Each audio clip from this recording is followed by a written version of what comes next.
Tutaq ki, Qərb buna göz yumaq məcburiyyətindədir. Bunda yaratdığı reallıqlardan biri Amerika Birləşmiş Ştatları və İran savaşıdır. Bu zamana qədər əslində Donald Trump həm də Avropanı mı sizcə bir dilemma qarşısında qoyur ki, əgər bu məsələnin yekunlaşmağını istəyirsinizsə, İran məsələsində dəstəyinizi əsirgəməyəcəksiniz? Görürsünüz, zəncirvari qaydada siz doğru məqamat olun. Zəncirvari qaydada hər şey bir-birinə bağlıdır və hesab edirəm ki, Trump'ın apardığı siyasət, bu məsələlərlə atdığı addımlar indi kiməsə biraz xaotik gəlirsə də xaotik deyil.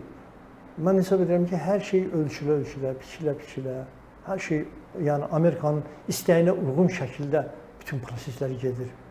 Sıradan bir heç bir hadisə baş vermir. Baxın, Ankara'da NATO sammiti. Türkiyə daxil, NATO'nun ikinci dövləti daxil, praktik olaraq Avropa dövlətlərinin, NATO üzvlərinin hamısını Trump razı saldı ki, rejim getməlidir, İrandakı rejim getməlidir.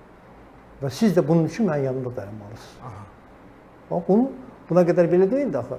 Hamı Trump'ı qınayırdı, hətta Türkiyəmiz də belə deyirdi ki, bu müharibəni dayandırmaq lazımdır, burada eskalasiya getmək olmaz. Trump bu düzəni dəyişdi, bu baxışları dəyişdi. Körfəz ölkələrinə deyirdilər, vurmaq olmaz, İranı vurmaq olmaz. Körfəz ölkələrində baxışlarını dəyişdi, ardınca Avropa ölkələrinin baxışlarını dəyişdi, NATO üzvlərinin baxışlarını dəyişdi. Bax, hadisələrin bu şəkildə davam etməsi hamısı Trump'ın bu müharibədə istəklərinə uyğundur. Yəni, qarşıya qoyduğu hədəflərə getmək yolunda bir-birinin ardınca belə pillə-pillə əldə etdiyi uğurlardır, yəni nəticələrdir, yaxşı nəticələrdir. Uğur da demək olmaz buna, yaxşı nəticələrdir. Yəni, öz hədəfinə çatmaq üçün bu addımlar hər biri Trump'a lazımdır ki, hər kəs onun dəstəyində olsun, rejimin getməsi üçün onun yanında dayansın və ona kömək olsunlar. Bax, belədir, vəziyyət bundan ibarətdir. Ona görə bugün hesab edirəm ki, Trump noyabr seçkilərinə qədər mütləq İranla münaqişəni bitirməlidir. Əks halda Amerika Birləşmiş Ştatlarında seçkilərdə, konqresi seçkilərdə demokratlar qalib gələcəkdir. Trump'ın partiyası uduzacaq. Sizcə bu İran məsələsi Amerika Birləşmiş Ştatlarında bir var bizim gördüyümüz, bir də var pərdə arxası məsələlərdə. Sizcə bu İran məsələsi Amerika Birləşmiş Ştatlarında prioritet, strateji məsələ qəbul olunur, yoxsa Trump'ın bir sərgüzəştləri kimi? Bu bilirsiniz necədir? Mən sizə deyim, bax, burada məsələ belədir.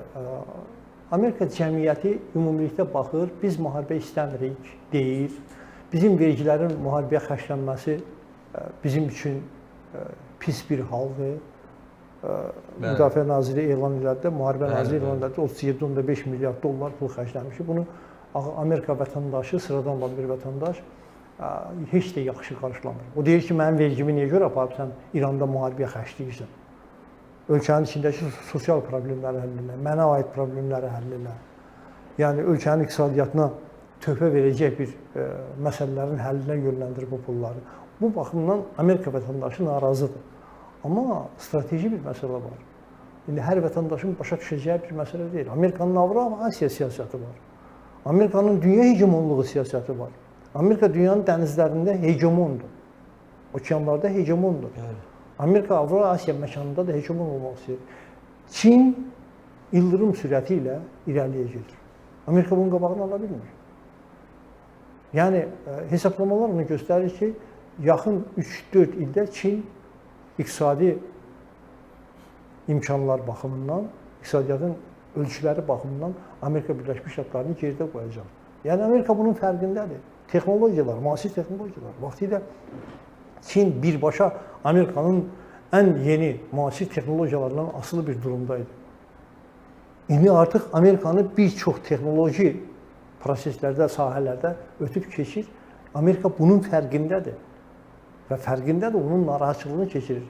İranla müharibə sadə bir məsələ deyil ki, belə baxanda Amerikanın nəyinə lazımdır? Okean, Trump demişəm, okeanın o tərəfində nefti də var, qazı da var, hər şey var. Burada milyardlar xərclər, əskərin ölsün. Amma Amerikanın qlobal hədəfləri tamam fərqlidir. Amerika Çini özündən qabağa buraxa bilməz. Yəni, buraxırsa, demək, dünya birinciliyi uğrundakı onun başlatdığı, apardığı, bugünə qədər əldə elədiyi nailiyyətlər və apardığı işlər hamısı Suya sıfırlanır. düşür. Ha, Çin keçir önə, Amerika olur ikinci dövlət. Yəni bax bu Amerikanın Avrasiya siyasətində çox önəmli bir məsələdir və təbii ki, hegemon olmaq üçün dünyada enerji resursları üzərində nəzarəti ələ keçirmək lazımdır. Venezuela götürüldü, Venezuelanın neftinə əl qoyuldu. İndi deyirlər bircə istehsal edirik, bircə satırıq. Təbii ki, dominantlıq orada ABŞ-a məxsusdur. Əsas məsələ indi İran kimi bir çətin bir dövlətin, çətin bir rejimin idarə edildiyi bir dövlətin ərazisindəki resurslara, enerji resurslardan nəzarəti ələ keçirmək. Bu müharibənin qayəsi, fəlsəfəsi budur. Orada nə proseslər getsin, rejim, qeyri-rejim, xalq, demokratiya, insan azadlığı, söz azadlığı, bunlar hamısı ikinci, üçüncü, beşinci dərəcəli məsələlərdir. Əsas hədəf İranın resurslarından nəzarətə götürməkdir. Neftə, qaza ilk növbədə və başqa böyük resurslar da var İranın. Nadir metallar resursları var ki, bu dünyada üçüncü olan resursları var İranın. Yəni həqiqətən də çox böyük sərvətləri var, böyük ancaq normal bir dövlət qura bilmirlər. Ona görə bu məkan uğrunda mübarizədə bu sərvətlərə nəzarət ələ götürmək lazımdır. Və eyni zamanda İran həm də yoldur. İran həm də kommunikasiyadır. Budur, şərqlə qərbi, şimaldan cənubu birləşdirən kommunikasiyadır. Yəni İranla məsələni çürütmək, məsələni həll etmək ABŞ-ın bir saylı məsələsidir. Ona görə bu müharibə, bax görürsünüz, orada əskərlər də ölür. ABŞ-da nə qədər əskər ölürdü bu müharibə başlayandan. Əslində ABŞ-da bir əskərin ölümü bütün cəmiyyətdə böyük rezonans verir. Trump'ı biraz sıçdıranda küncə deyir ki, Vyetnam müharibəsində nə qədər əskər itirmişsiniz? Əfqanistan müharibəsində nə qədər adam itirmişsiniz, əskər itirmişsiniz? İraq müharibəsində nə qədər əskər itirmişsiniz? Nə olub ki, burada 10 nəfər, 15 nəfər ölüb?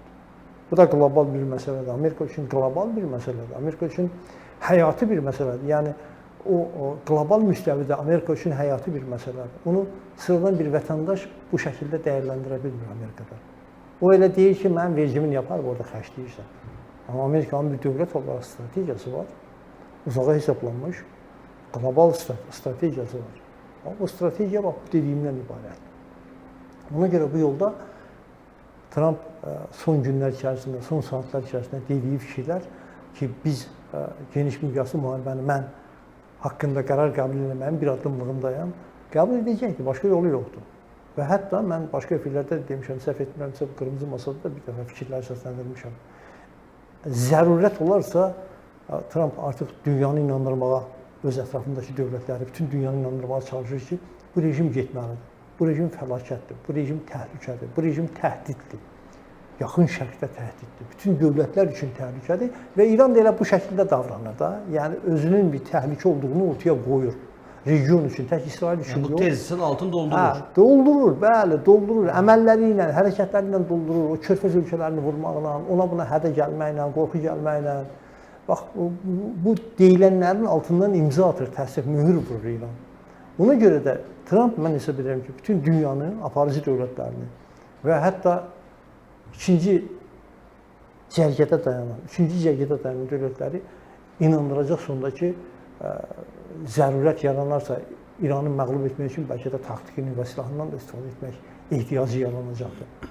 Və mən sizi inandırım ki, onun ətrafındakı dövlətlər gedişatı görüb, bəlkə də buna da belə deyək, yox deməyəcəklər. Bilirsiniz, bu müharibədə həm də siyasi bir proseslərdə, müharibənin özündə də çirkin oyunlar var.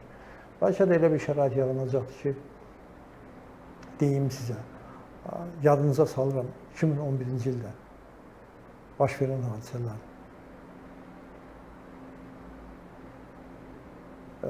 Üzr istəyirəm, 2001-ci ildə. Zəmin hazırlandı. 2001-ci ildə baş verən hadisələri. Ticarət mərkəzlərində qüllələri vurdular.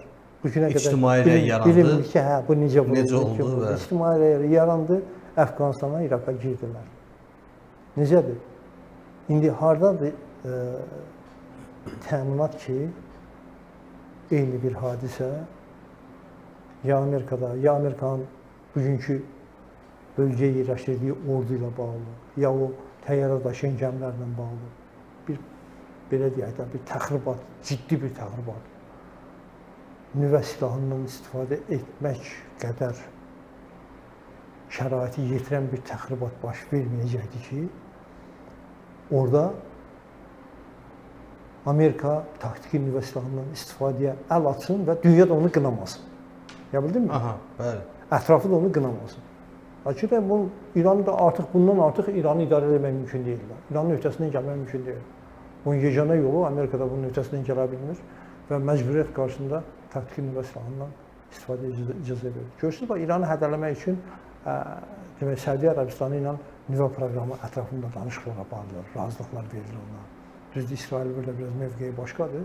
Çünki heç belə diplomatik əlaqələri yoxdur. Yaxşı münasibətlər olsa da diplomatik əlaqələri yoxdur Səudiyyə Ərəbistanı və İsrail. Amma mövzu atılıb ortalığa, müzakirəsi gedir. Yəni bunlar hamısı İrana qarşı atılan addımlar. Və hesab edirəm ki, sonda ABŞ noyabra qədər bu müharibəni bitirməlidir. ABŞ-ın dolayı yolu yoxdur. Vaxtı azdır ABŞ-ın.